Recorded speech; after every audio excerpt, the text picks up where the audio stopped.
মিথুন লগ্নের জাতকদের এই বছরটা কিন্তু খুব ভালো সময় যাবে। আপনাদের গ্রহের অধিপতি হলো বুধ। এই বছরের চাকরি ব্যবসার ক্ষেত্রে কিন্তু আপনারা ভালো উন্নতি করবেন। অর্থ উপার্জনের ভালো যোগ কিন্তু এই বছর আর রয়েছে। জীবন সঙ্গীর কিন্তু সামান্য স্বাস্থ্যের প্রবলেম হবে। যারা স্টুডেন্ট আছেন তাদের এই বছরটা কিন্তু একটু সমস্যায় যাবে মিথুন লগ্নের জাতকদের, কিন্তু যদি ভালো চেষ্টা করেন তাহলে কিন্তু এই সমস্যা কাটিয়ে উঠবেন এবং ভালো ফল আশা করতে পারেন। যাদের এখনো বিয়ে হয়নি কিন্তু বিয়ের বয়স হয়েছে তাদের কিন্তু এই বছরে বিয়ের যোগ প্রবল। মিথুনদের কথা বলছি, মিথুন লগ্নের লোকেদের কথা বলছি। যারা রাজনৈতিক কাজকর্ম করেন, রাজনীতির সঙ্গে যুক্ত আছেন, তারা এই বছর অনেকটা অ্যালার্ট থাকবেন, সজাগ থাকবেন, কেননা সমস্যার সম্মুখীন হতে পারে আপনাদেরকে।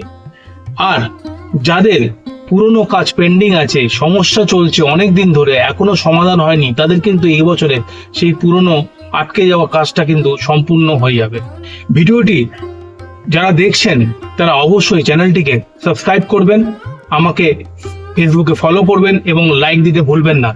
মোটের ওপর কিন্তু মিথুন লগ্নের জাতকের লোকেদের এই বছরটা খুব ভালো যাবে, এটা মাথায় রাখবেন। নমস্কার।